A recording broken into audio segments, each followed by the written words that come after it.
full of dreams and curiosity. I lived in a big city, bustling with life and energy. The streets were always crowded and there was never a dull moment.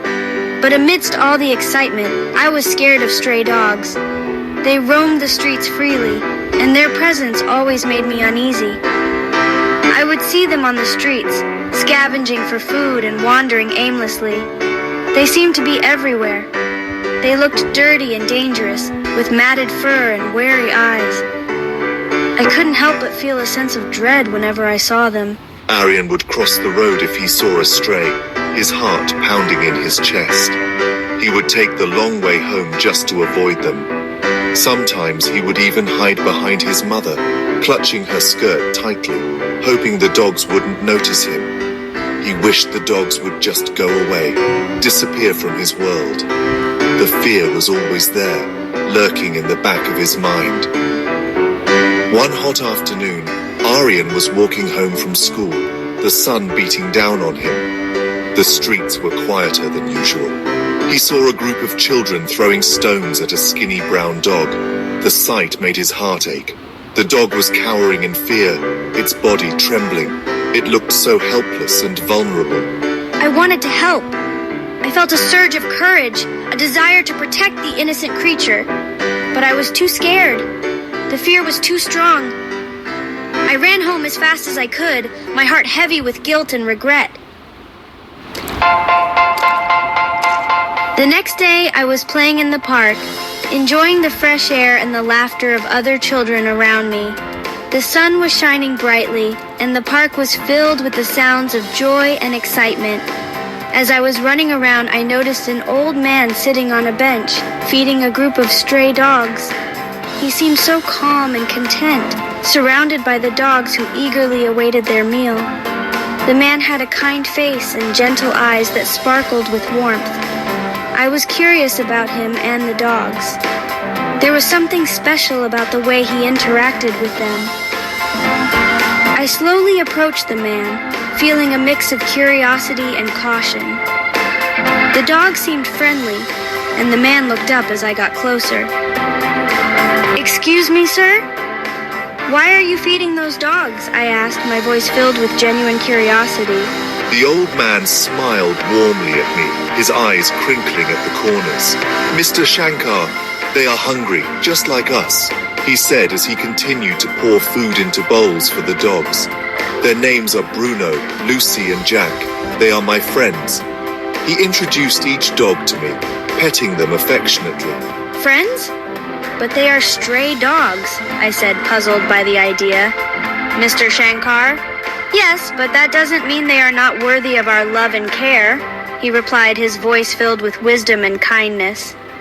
"Every living creature deserves kindness," he added, and I felt a warmth in my heart, understanding the depth of his words. The old man introduced himself as Mr. Shankar. He told Aryan about Bruno, the skinny brown dog.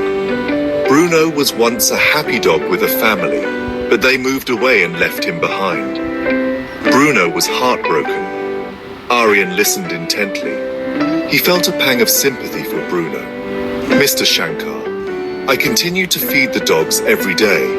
Aryan would often accompany me. He started to see the dogs differently. They were not scary monsters. They were just lonely and scared. They craved love and attention just like him." One day, Aryan saw the same group of children from before.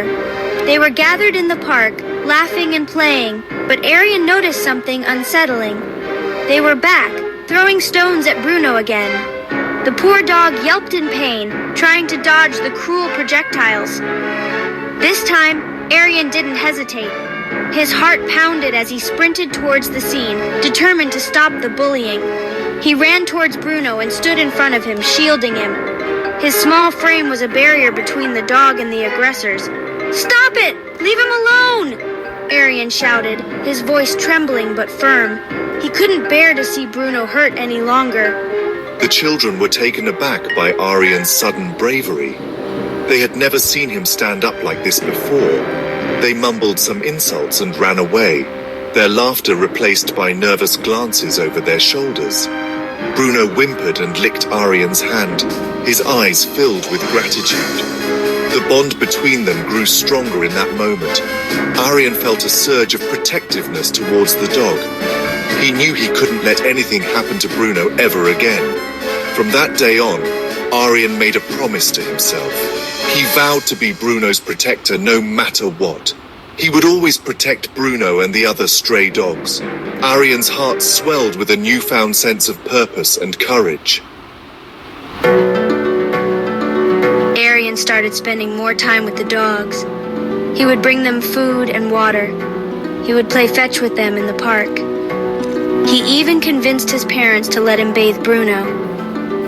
Bruno looked like a new dog after his bath.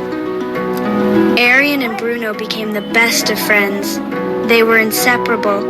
Bruno would follow Arian everywhere he went. Arian learned that stray dogs, despite their difficult lives, were capable of immense love and loyalty.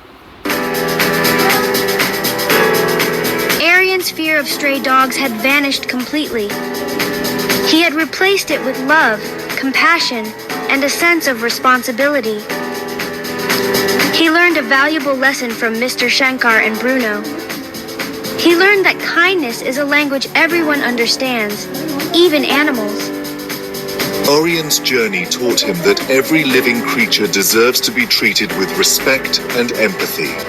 And he knew he would spend his life advocating for those who couldn't speak for themselves.